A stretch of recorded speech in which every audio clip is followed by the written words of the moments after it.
Welcome back to another episode of Say What Needs to Be Said. I'm your host, Asante, Mr. Pick Six Samuel, two-time Super Bowl champion, Pro Bowler, All-Pro, record-breaking cornerback, and 50 interceptions in 10 seasons. Welcome back to another episode. Friday night vibes. How we doing out there? Let me know where y'all coming in from, where y'all tuning in from. Say what's up in the chat. You know we talk back. Let me bring in my co-host, 2-3 Drees, in the building. Yeah, what's up? All the way in Tampa, Florida, baby. 2-3 Drees in the building. Yes, up, man. Friday night vibes, man. We got a lot to talk about tonight, man. It's been a lot going on out there, man. I see y'all in the chat. Mama Lucas. Shout out to Thompson and a few other people in the chat. Philly in the building, yes, sir. Philly in the building, baby. Philly in the building. Y'all continue to support, man. We appreciate y'all. Like I said, y'all talk to us and we talk back. But we got to get right into this thing, man. Like I said, we're going to talk about Tyreek Hill, Justin Jefferson, what Randy Moss had to say. We're going to get into Shedeur Sanders. Training camp is underway. Rookies has reported July 18th. They are in the building and they are ready to compete. Going to talk about the Giants and their quarterback situation. And we may have to touch on the Shannon Sharpe. Congratulations to Shannon Sharpe. Getting things in his past. And that's what life is about. Conquering and moving on, baby. So let's have some fun. Yes, Friday night vibes, man. Y'all turn up, man. How you doing tonight, Drees? You feel like turning up? Yeah, yo, I'm feeling great, man. I just seen my boys. You see, I got to represent the Super Bowl champions. Got their rings, man. I'm excited. And you know how I feel to get them rings. You've been there, you've done that. Super Bowl champions. Congratulations to the Super Bowl champions, Philadelphia Eagles, who will be the Super Bowl champion 2025-2026. Can the Eagles repeat? That is going to be some exciting news to see, along with a lot of other football news going on. But Randy Moss has stepped in the building, and Randy Moss made a harsh statement regarding Tyreek Hill all-time great status. And it probably was unwarranted, in my opinion. And Randy Moss, arguably the number one GOAT, doesn't believe Tyreek Hill is considered an all-time great as we speak right now. He's not talking about next year. He's not talking about the year after that. He's saying as we speak. But I do think Moss' comments are a little premature. Tyreek Hill is only going into his 10th season. 10 seasons is a lot. But for Tyreek Hill, he shows no signs of slowing down. So 10 seasons is just the beginning. He just ran a 10-1-5 in the 100-meter dash, preparing to race Olympian Noah Lyles. If y'all don't understand track and understand how fast that is, that can probably qualify for the Olympics. 10-1-5, no rigorous speed training. He just went out there and ran a 10-1-5. It's crazy. That is crazy. That is fast. At the 10 seasons, it's definitely like what you said. No signs of slowing up. He still is like, you got to work to try to get him.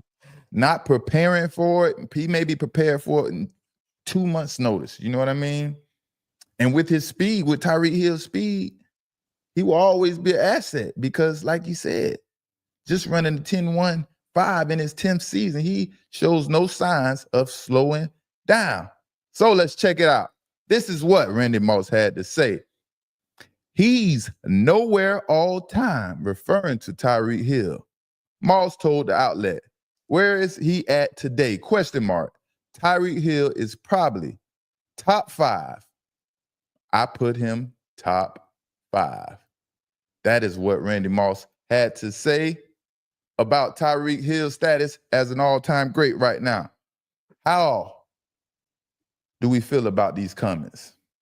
Like I said, man, I think Moss was a little premature and a little harsh at the same time with his statement. But what I will say, some players start fast and others start slower.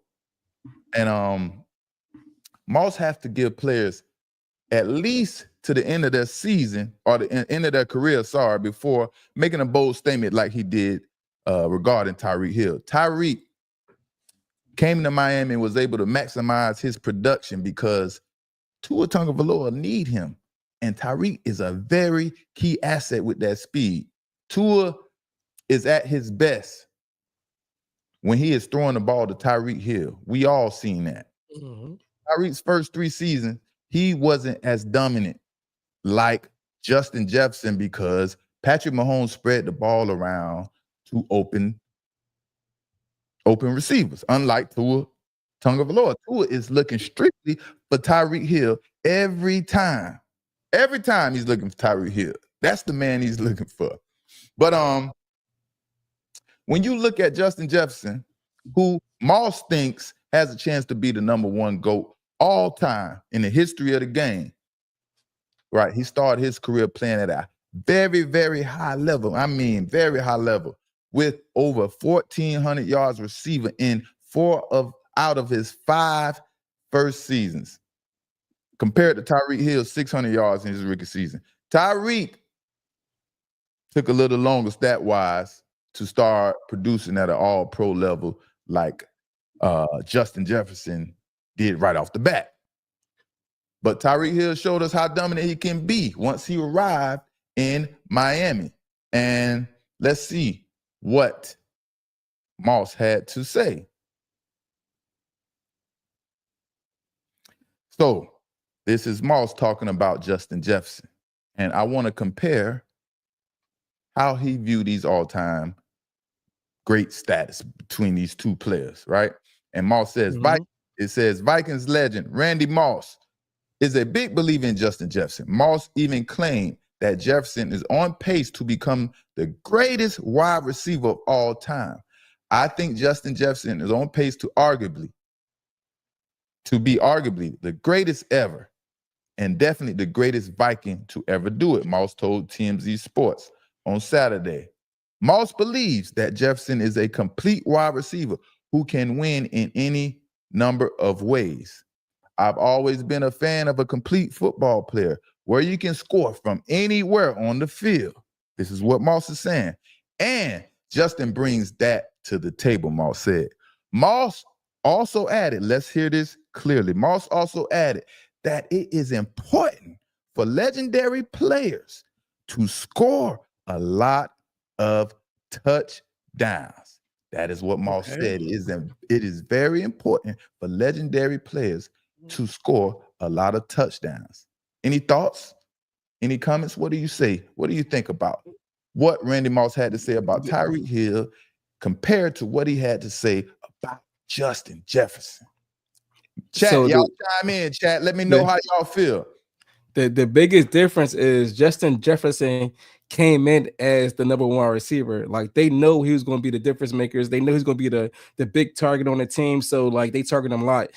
Tyreek Hill, on the other hand, had to kind of like earn his spot. So that first year was 600 yards. He was basically drafted as a punt returner and kick returner because he was fast. He had to earn his way more than Justin Jefferson, where Jefferson knew from the beginning he was the #1 wide receiver. Like, he knew he was going to get the ball all the time. So Tyreek Hill, to earn his spot from basically like barely on the team, special teams player, to where he is now, you got to respect that. You got to respect that because he worked hard to get to where he is right now. And that speed kills. They say that a lot. Speed kills. His speed's been killing.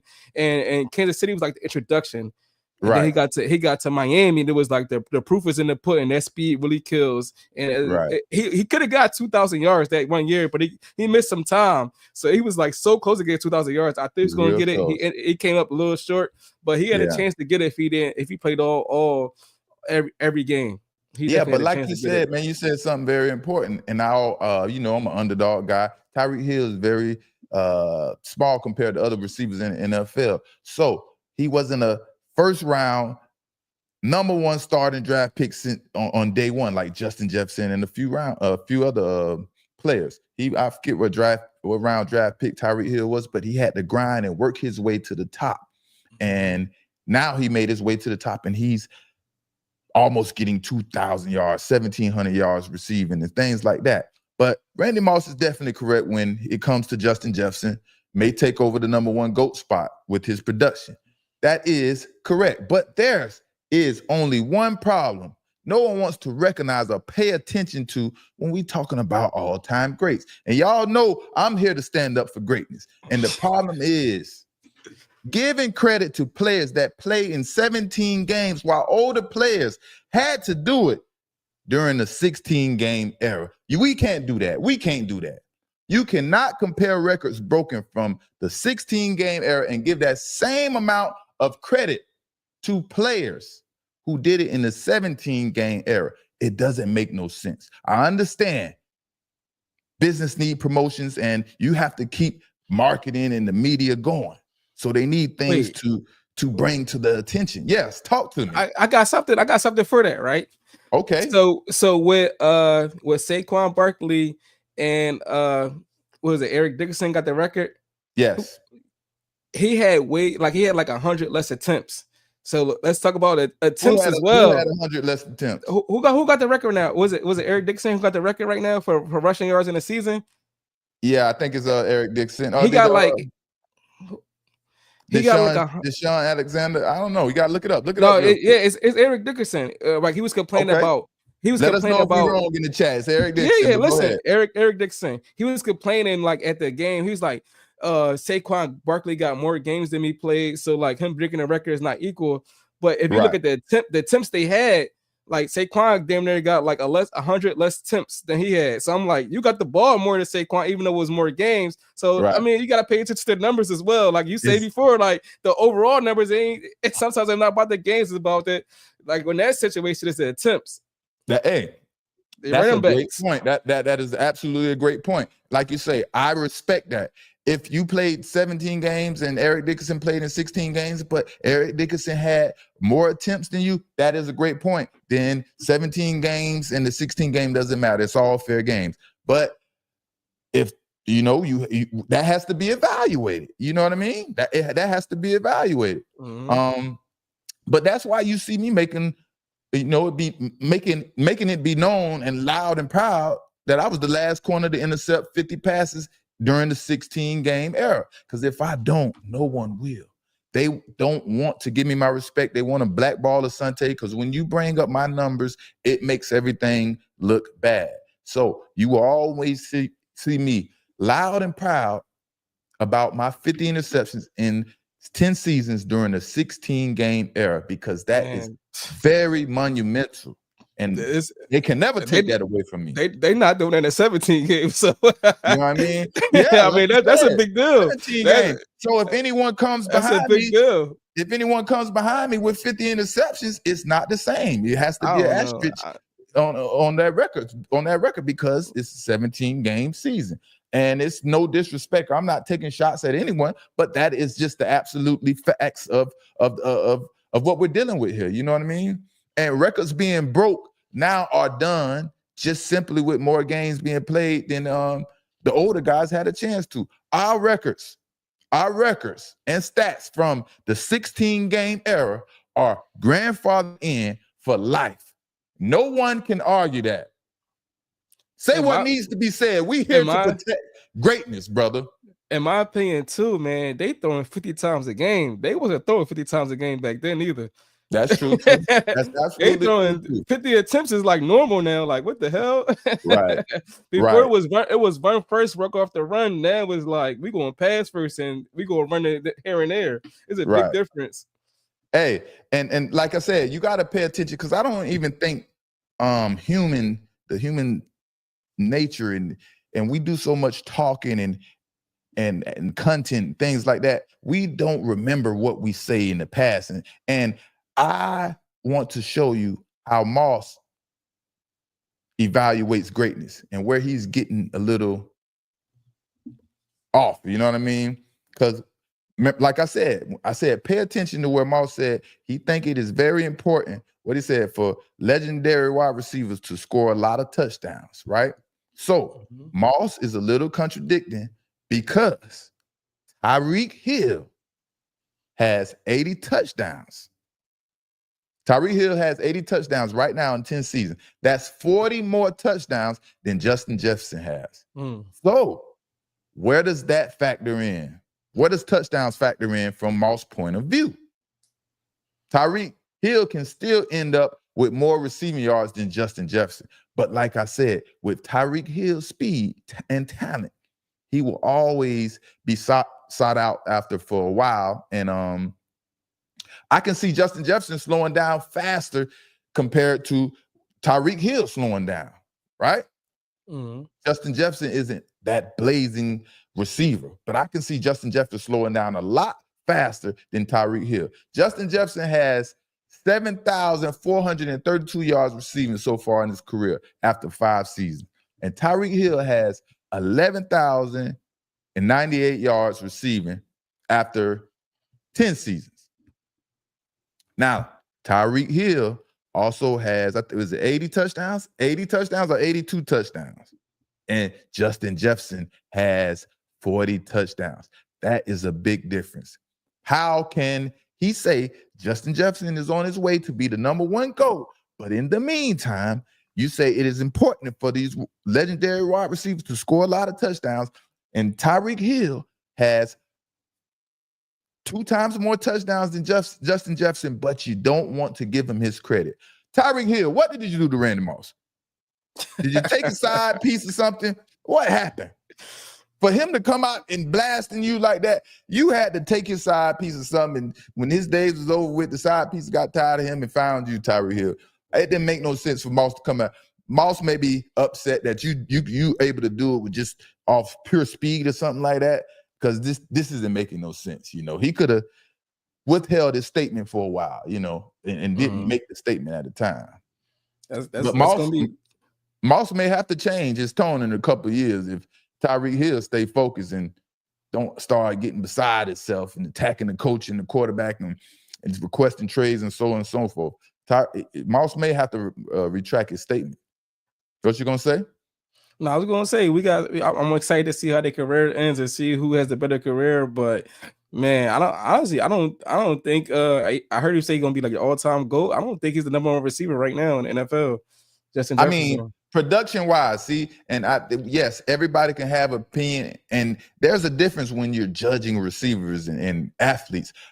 You have the most athletic talent and things like that. Then you have the most productive, the one whose production is far past everyone else. That's what makes Jerry Rice the GOAT. No one can take that away from him. No, he wasn't the most talented, wasn't the most athletic, but he was absolutely the most productive wide receiver. So at the end of the day, that's I just what saw stats of him on the Seahawks at 42 years old. I was just watching highlights of him 42 years old on the Seahawks. looking horrible. God, dog, Moss was looking horrible with them braids, looking back, trying to stay a YN. Boy, Moss, I mean, the Jerry Rice, man, I was begging for him to give it up, bro. But man, sometimes that passion for football, pat into the stats, man. Pat into the stats. That, and then it's just a passion for football, and you've been doing it your whole life. You don't know how to stop. You don't know what else is next ahead of you in life, and you know that's how it goes sometimes for us in football, man. But shout out to Randy Moss, shout out to Tyreek Hill, shout out to Justin Jefferson. But Randy Moss, you're a little harsh, man. I hope this is nothing personal right here that's going on with you coming out and attacking Tyreek Hill. Tyreek Hill is definitely an elite receiver because of his speed. Is he going to be an all-time great? He has a little more work to do. 80 touchdowns is a tremendous accomplishment, and I think he does need his just due from you, Randy Moss, because of that. Randy Moss, you said it's important that wide receivers score a lot of touchdowns. Right now, Justin Jefferson doesn't have a lot of touchdowns, so give Tyreek Hill his flowers. 80 touchdowns is a lot of touchdowns. All right, Randy Moss, salute. You know we go way back, some dog right there. But Shedeur Sanders, man. All right, Shedeur Sanders training camp is underway. Rookies have reported, and we have an update on Shedeur Sanders. And this is coming from Cleveland's insider, Cleveland Browns insider, Mary Kay Cabot. Colorado's legend, Shedeur Sanders, has a legitimate shot to steal Browns quarterback one spot from Joe Flacco, Dylan Gabriel, and whoever else wants to come challenge the man. You understand what I mean? But she provided an update regarding the quarterback competition in Cleveland after the conclusion of OTAs and mini camps. They was able to evaluate the conclusion of OTAs and mini camps, and now they're in training camp. And it's no secret. We all know, being a 5th round pick like Shedeur Sanders is, 9 times out of 10 will start last on the depth chart, which is probably 4th. But who knows? But what I don't understand, man, is how most of the vets think they will get a different quarterback than what we've seen already when they're asking about this competition between these quarterbacks. And some of them say, we think Joe Flacco is going to be starter. I want Joe Flacco to be the starter. He's a vet. He's more crisp, things of that nature. And that doesn't make sense to me. You know why, Drees? What's that? Let me know. Talk to me. Because Joe Flacco, money is in the bank already. 40 years old. He has his money is in the bank. It is signed, sealed, and delivered. I 100% believe Joe Flacco will retire after this season. Of course, unless some degenerate team out there goes and throw a bag at him and something that he can't refuse. He will 100% retire after this season. I really believe that. Anyone thinking Joe Flacco is prepared to fight 60 minutes to victory for the Cleveland Browns this season is straight bugging at the age of 40 years old. Joe Flacco is robbing with no mask on, baby. That's the best way to get it in the NFL, baby. Hey, this is robbing without a mask on. This is he's surprised right now. Oh, y'all about to be number one. Oh, I'm just here for the paycheck. Y'all calling me? Y'all about to offer me $8 million? You know what I mean? Because he struggled in Indianapolis last year with the Colts last season when he had to replace Anthony Richardson. And I don't know why people think something miraculously is going to change, like he's going to miraculously become a elite quarterback for the Browns or something out of nowhere. Nothing's going to change who Joe Flacco is and was since his Baltimore days. Joe Flacco is Joe Flacco. He has a slow release. He can get the job done. He's not a championship playoff contender type quarterback, but he can go out there and collect the snaps, hand the ball off, and run the offense. Yes, anybody can do that. But if anyone believes Joe Flacco is prepared mentally, physically, emotionally to endure the physical nature of professional football for 17 weeks are absolutely delusional. If anyone thinks that. You got him checked out. Like, he just here for the check. He ain't worried about winning. He just I've been around, brother. I've been around. I've seen brothers out there for the check. And guess what? We'll play hard through minicamp. We'll play hard through OTAs. We'll make it look nice and pretty. We'll make you think we're the Super Bowl contending player at that position. Start us at that position, and we'll lead you to the Super Bowl. We'll even fake the phone during training camp, all the way through training camp. But soon as that 53-man roster is announced and you're on that team and that contract is guaranteed, all that crap goes out the window. Money is in the bank, signed, sealed, and delivered, baby. Ain't nothing they could do to me. You understand what I'm saying? I might go out here and fake the funk a little bit, a couple more games and things like that. But these general managers, owners, and coaches and things like that, they already know that. They understand older players and vets, they play the game. They just here to collect the check, you know? But you have to be delusional if you think Joe Flacco is going to go out there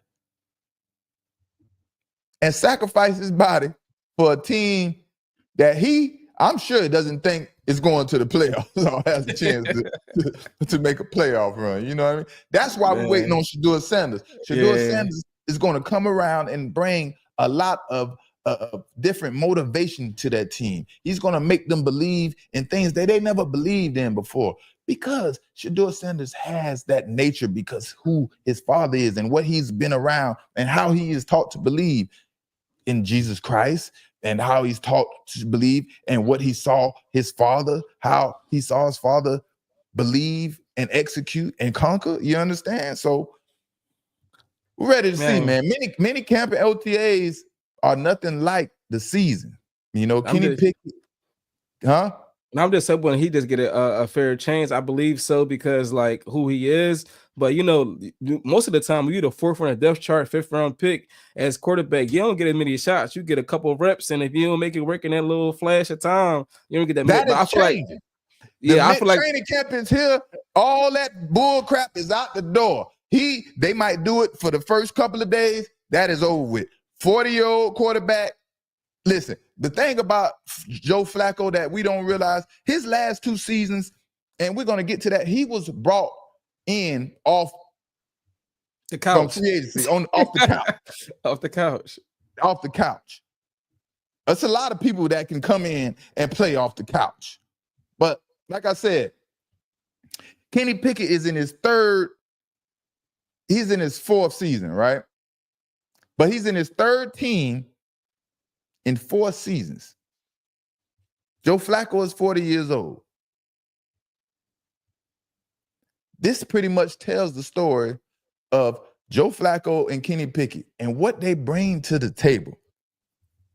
Understand that. We already know what these 2 athletes bring to the table. Shedeur Sanders, he is in the community. He is putting his all into being drafted to the Cleveland Browns and pursuing that number 1 spot. He is ready to show he is capable of leading this team, and it won't be necessary for the Cleveland Browns to seek another quarterback in the future. Shedeur is ready to show up and show out. One thing is for sure. At 40 years old, Joe Flacco will not be willing to put his body on the line, like I said, like Shedeur Sanders, Dylan Gabriel, or Kenny Pickett will be willing to do, because these 3 quarterbacks that I just named are still hungry for success. Right. Joe Flacco mentally checked out. And Joe Flacco mentality is to make it home safe after every game. I promise you. That's his mentality.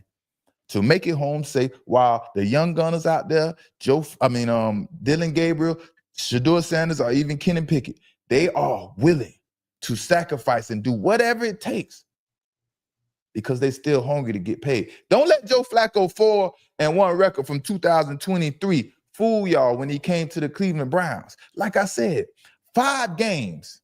5 games is easy to manage. It's easy to manage. 4-1 in 5 games, man, a lot of people could do that, right? Compared to managing a full 17-game season, that is very, very difficult. But let's see what Mary Cabot had to say. All right, this is what she said. However, according to the Cleveland.com's Mary Kay Cabot, Sanders may have played his way into serious contention with a strong finish to offseason workouts. The good news for Sanders, the Browns' fifth round pick out of Colorado, is that he performed so well over the final 2 weeks of spring ball that he'll come back for training camp with a legitimate shot to compete for the starting job, at least in early going. Cabot wrote, "Yes, sir. Yes, we sir. need that. We need that. Give him a clear shot, man. Give him a clear shot. All you can ask for in life is an opportunity. Give me an opportunity and let me show you what I can do, and we will see what happens." He getting his opportunity, and I don't think nothing can hold him back. You know what I mean? But if they didn't give him his opportunity, imagine this. Y'all imagine this, chat. If he didn't get his opportunity, imagine being at the Cleveland Browns Stadium and at the Cleveland Brown football game, and the stadium begins to boo or booing Flacco or Kenny Pickett because they want to see Shedeur Sanders at quarterback. Imagine the stadium booing Flacco and Kenny Pickett because they want to see Shedeur Sanders at quarterback. Can y'all imagine that? Imagine if we get to that point. That's a possibility because he got like top selling jersey. So that's what I mean. He got a top selling jersey. Is on from the Cleveland Browns. People want to see him play. Right. Then that is a lot of money to bring in and for revenue to a company. So that stands out. If Flacco or Pickett don't produce, you can guarantee fans will start chanting Shedeur Sanders. We want Shedeur. We want Shedeur in that stadium. You best believe that he is too popular. It's too many people want to see Shedeur Sanders as a starting quarterback for the Cleveland Browns. The Cleveland Browns better not let it get to the point where the fans are chanting they want Shedeur Sanders and booing the quarterback that they choose to start over Shedeur Sanders. The Cleveland Browns cannot let that happen. They cannot let that happen. But the pressure goes both ways. Shedeur will have to be ready because when he is called into play, expectations will be so high. They will be so high, even though he's a 5th-round pick, and that's just the way it is. The expectation still will be tremendously high for Shedeur Sanders. Ain't no doubt about that. He's still going to have to show up. So there's one thing to fight for the starting position, want to get in there and be the starting quarterback.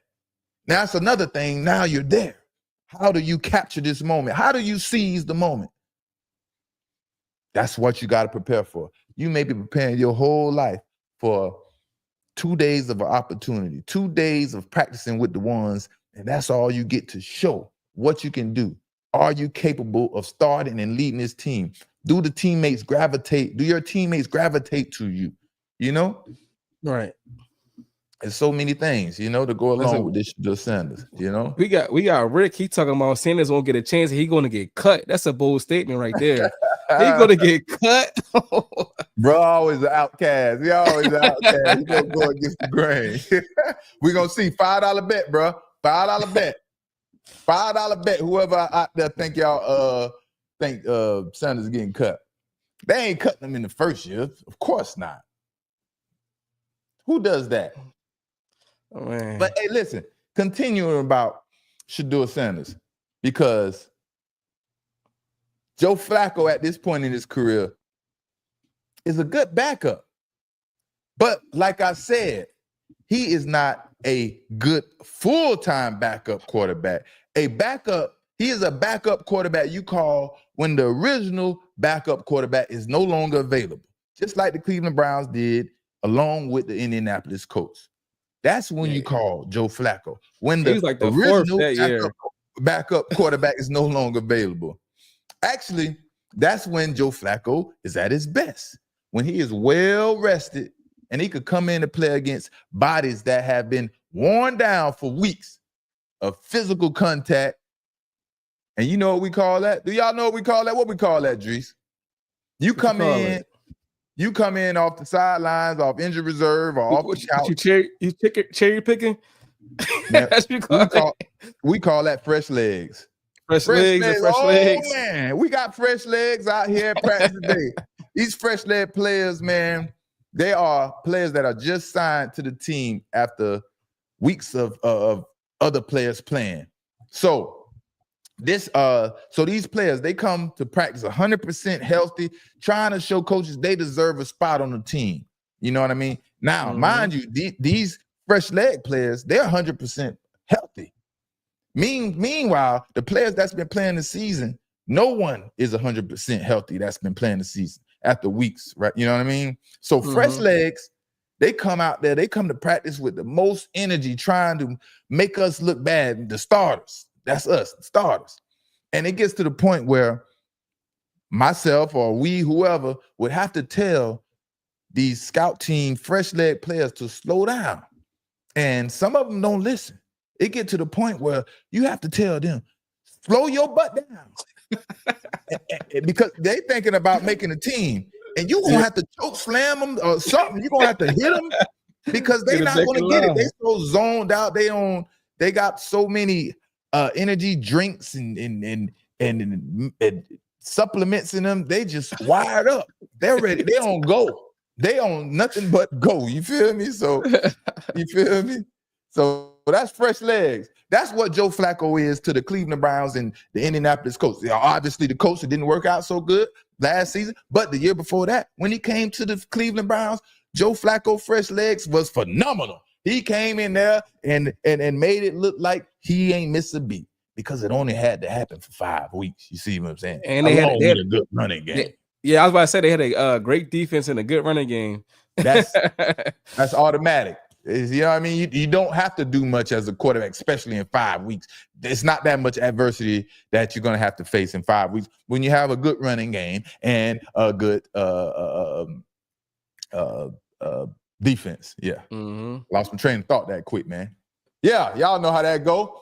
Y'all know, man, we be on this, we be a self-medicating vibe and hanging out, you know?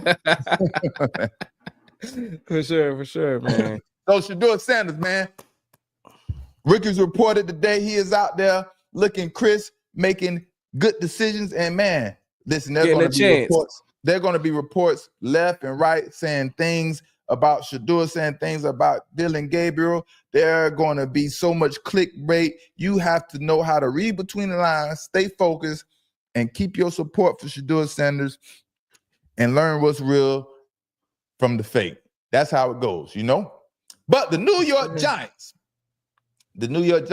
while the Cleveland Browns remain the center of attention with 4 quarterbacks on the roster, 2 of them rookies headed into training camp. But still undecided who will be the starter, the Giants are dealing with the same predicament. But we don't hear much noise coming out of New York about their quarterback competition because, of course, they don't have Shedeur Sanders on their team. The famous rookie 5th-round pick, Shedeur Sanders. Will the Giants open up with a rookie, Jason Dart, and the starting quarterback in the first game? Or will it be Russell Wilson or Jameis Wilson? Let's talk about it. What is the wise move? What do you think? Chat, audience, y'all talk to me. What is the wise move? I already know who going to go with, man. I know for a fact they're going with Russell Wilson to start open up this season. I don't think Jameis Winston even on the radar for them to start. They want Jason Dart. They want Jason Dart to start, but they don't want him to jump in the mix right away. They want give Russell Wilson a chance first. You know what I mean? They paid him his money. They got him over here. The New York Giants told him they probably promised him like, yeah, you come over here, we got you to be a starter. Then they end up drafting him. So kind of like what Kirk Cousins was talking about down in Atlanta. Kirk Cousins didn't know they was going to draft the quarterback in the first round. He got surprised by that, but I think they just going to give him a start no matter what happens in training camp. But he's going to be on a short leash. They're going to be ready to pull him out any moment to put in a rookie quarterback who they drafted. What was it like? It was top 10. So what was number 4 or something like that? They got him on a short leash. So soon as they down by 15 or something, and he's not completing passes. Hey, get in there, young boy. Hey, Russell Wilson is in the same predicament as Joe Flacco, man. I do not see much fight left in Russell Wilson, man. I don't know how we could. I think, when you have some good seasons or you play really good ball for a while, that sticks with you and it continues to follow you. So people still think you still have those same capabilities or mentality. And I don't see the fight left in Russell Wilson. Putting Russell Wilson out there is like trying to make it through the season without the season ending horribly, in my opinion. That's the reason you put Russell Wilson out there. After seeing him in Denver, after seeing him in Pittsburgh, Russell Wilson is just as Joe Flacco to maintain. That's my opinion. I don't see Jameis Winston as a starter because he doesn't play consistent enough, right? He isn't consistent enough production-wise to be a starter. Winston turns the ball over too often for any offensive coordinator to feel. I know you'll love to play against him. I would love to play against Jameis Winston. Jameis Winston would be my favorite quarterback, 100%. I would be his favorite receiver. You know, Winston, like we say, he have some really good games though. Winston has some really good games, but he just turns the ball over too many times, which is the offensive coordinator's nightmare. You know what I mean? So some would say, like you said, let Jackson Dart sit and develop behind Russell Wilson.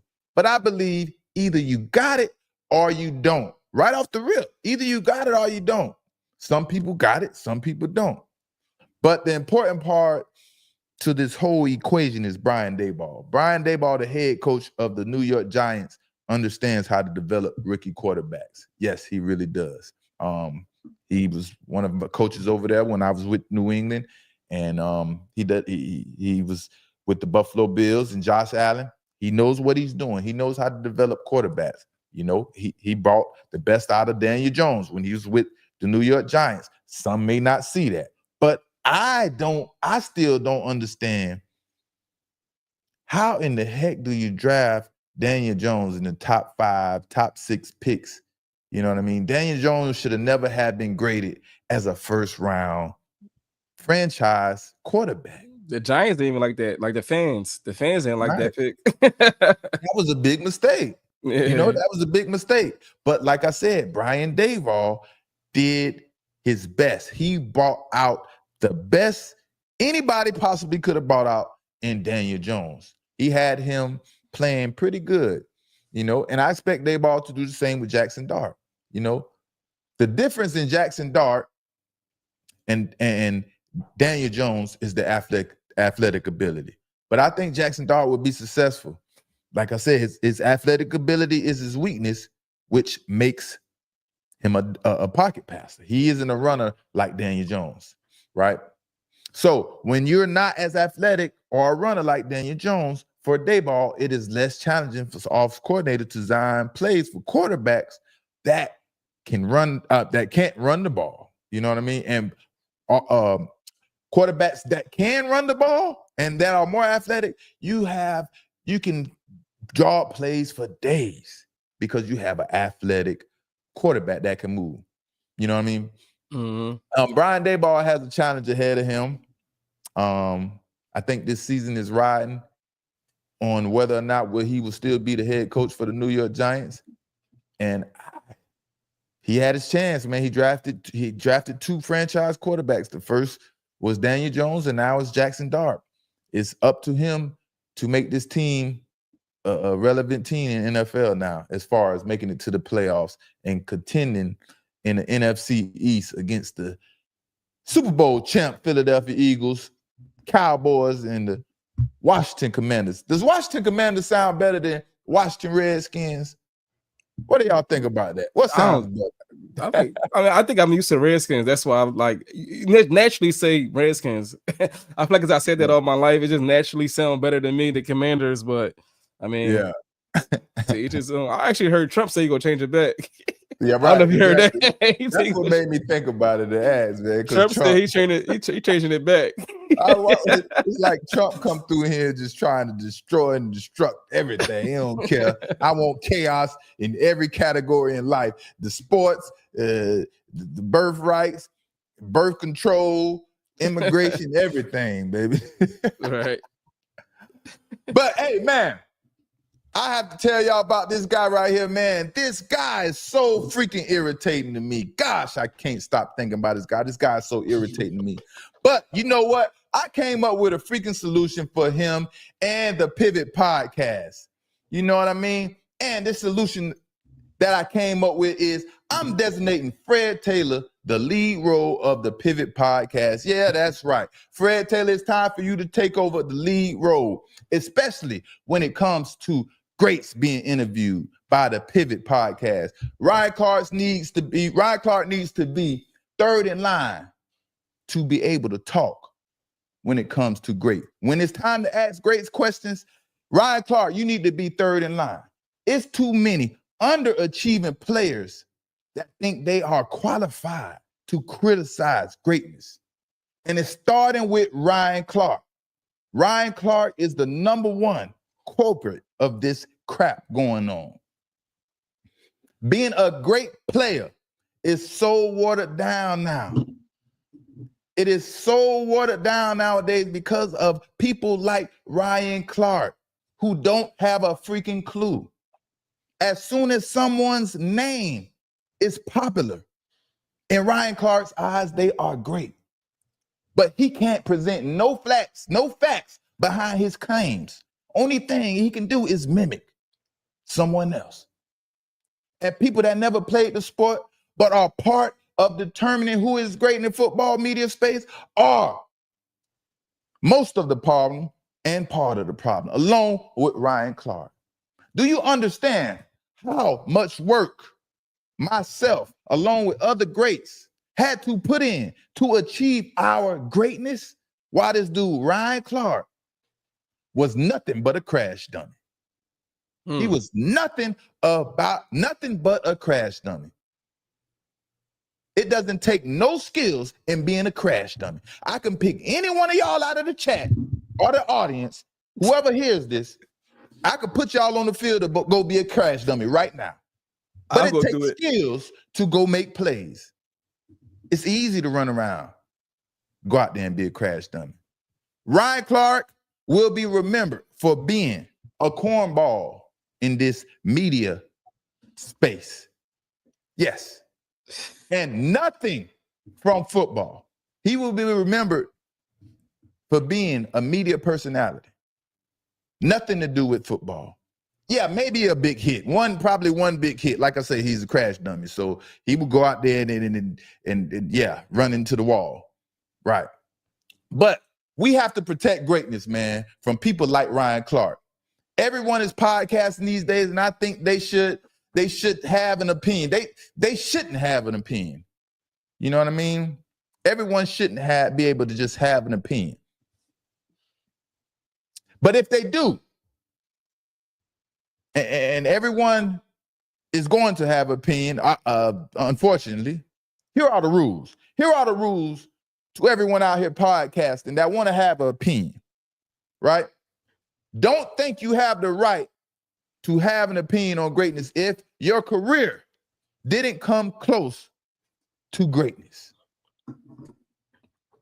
The only options you have is to look up every stat, watch some film, and then you could present your case.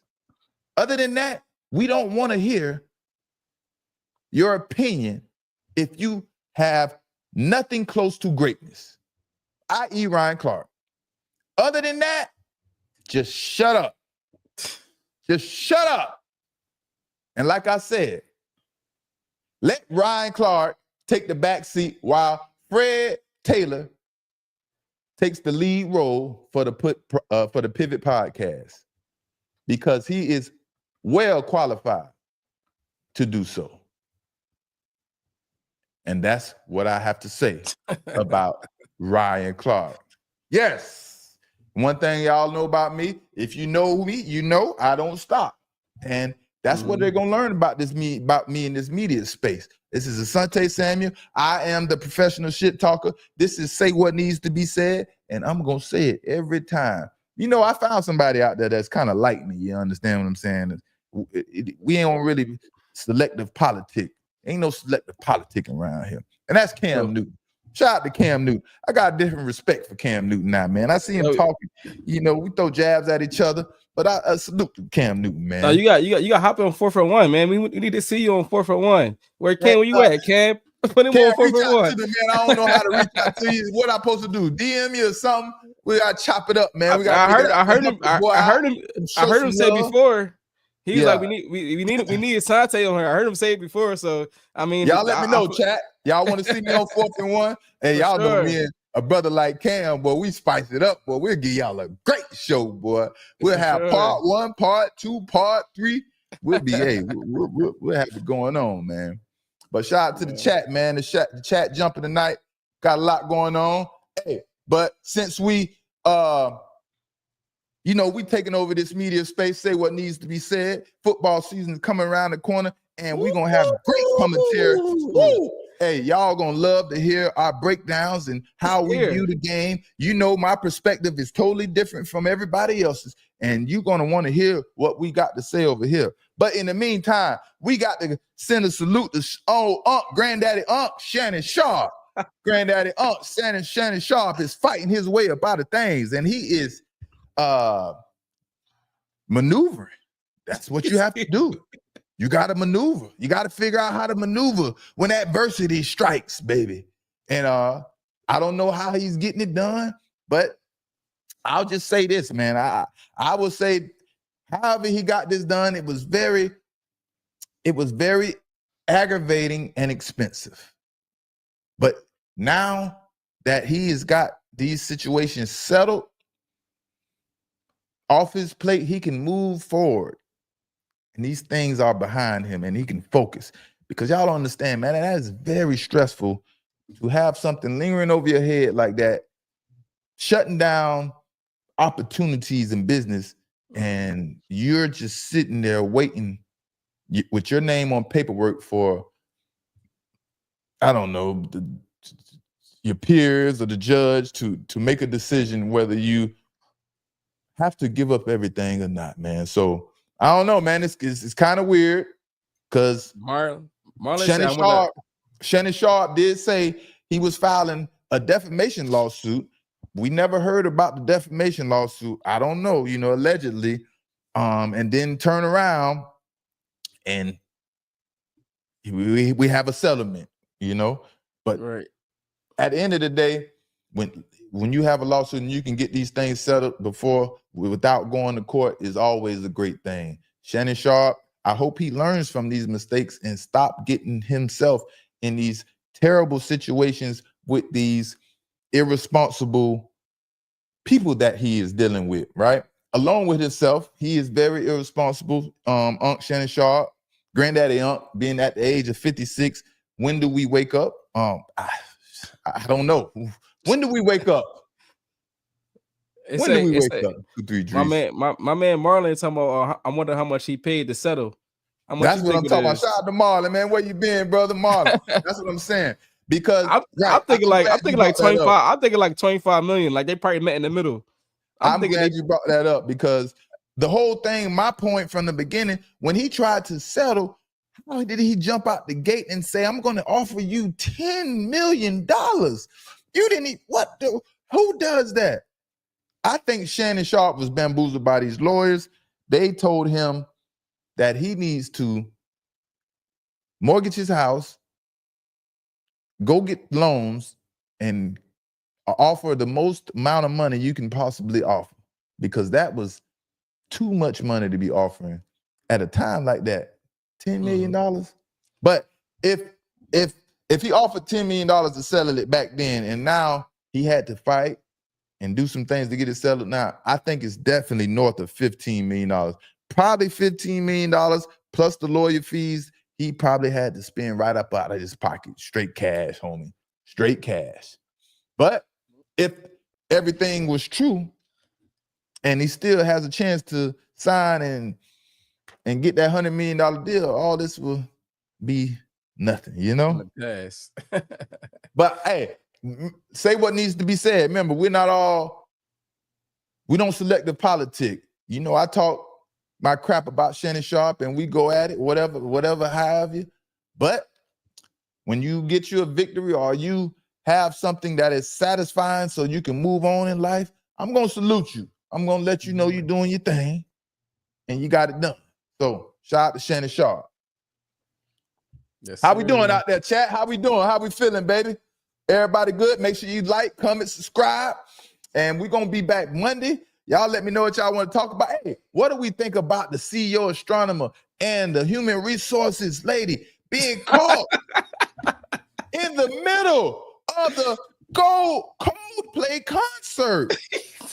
Now, men, listen, 100%, we all been in situations like this, whether it was when you was 20 years old or when we was 45 years old. We all have been in situations like this. Now, the one thing I can tell you, when you up all lovey-dovey like that, and you know damn well you have no business up there doing what you're doing because you're having an affair, you got to always have a plan B, C, and D.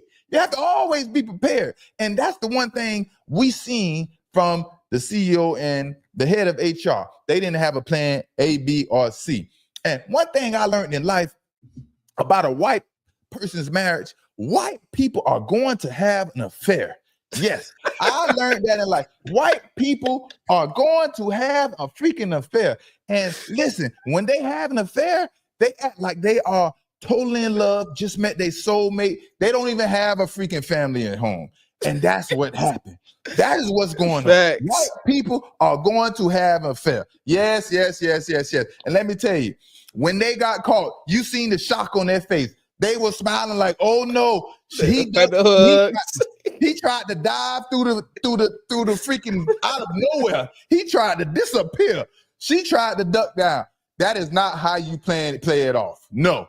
You have to remain in your position, look at each other, give some type of gesture, and then you separate. You don't all of a sudden make some fast moves like you're caught. No, you have to maintain the position, and then you play it off from there. You know, it's like, no, you know, we're watching the Coldplay concert. Obviously, you hear the name Coldplay, so it's a little cold here. So I have the It's a little cold. Warm her up a little bit. I need to warm the head of the human resources up a little bit because we're at the Coldplay concert. Why we're up here right now? Because I have couples back here that we're giving some advice to. You understand? And you got to keep it going. You let the story build. You see what I'm saying? If that part of the story ain't working and you go that way, you go that way with the story and you just keep building. You know, that's how it goes. You know? But one thing about it, white people gonna have an affair, boy. I don't know what it is about them white people, man. He try to blame everybody else somehow. Y'all should be recording us. We not privacy here trying to do the concert. On the kids cam, but they came out with a statement, man. Real quick, research real quick for me, Dries. Look up the responsibilities of the human resource, the head of the HR department. What are they responsibilities and their roles? Yeah, sexual harassment is one of them. No, look it up. Look it up. What is human resources responsible for in the work field, so we could be specific. Have a little fun here, you know. Friday night vibes. Y'all know what to say. What needs to be said. It's your host. What do y'all like better, Mr. Pick Six or Pick Six? I've always been kind of iffy about how I want to be called, just regular Pick Six or Mr. Pick Six. That's why y'all don't see me put the name in the title. You hear me? But Friday night vibes, man, y'all can't tell me, man, ain't too many shows exciting and give y'all that energy like we do. And when the season come, man, I am ready to turn up. Who plays the game? Who has the first game on Thursday night? Philadelphia Eagles against the Cowboys. Not against the Cowboys. Dallas Cowboys. That's going to be an exciting game. Is it going to be a good game? Cowboy fans, give it up. You got something on the human resource? It gave me like a whole bunch of like intimacy and like partnership. Okay, we'll forget about the human resource. I like that too. It's a whole bunch. Everybody say Mr. Pick Six. I like that. Mr. Pick Six. Yeah, that's what we're going with. Okay. Y'all just confirmed it for me. That's why we communicate. And that's what the good thing about life, man. You don't have to just and live on your own understanding. You understand what I'm saying? You communicate, you talk to people, and you get different opinions about things and come up with the best solution. So I was unsure myself for a while about Pick Six or Mr. Pick Six, and it just came to me. I'm an energy guy. It just came to me. Let me ask my chat. This is who I vibe with. Let me ask them, what should I be called? What do you rather, Mr. Pick Six or Pick Six? And Mr. Pick Six it is. I appreciate y'all chat. I appreciate the support. I appreciate the love. Hey, one thing y'all have to do that y'all keep forgetting to do. Make sure y'all like. Make sure y'all subscribe. And y'all have to share the live and also subscribe. You have to do all these things. Like, comment, share the chat, share the live, and subscribe, baby.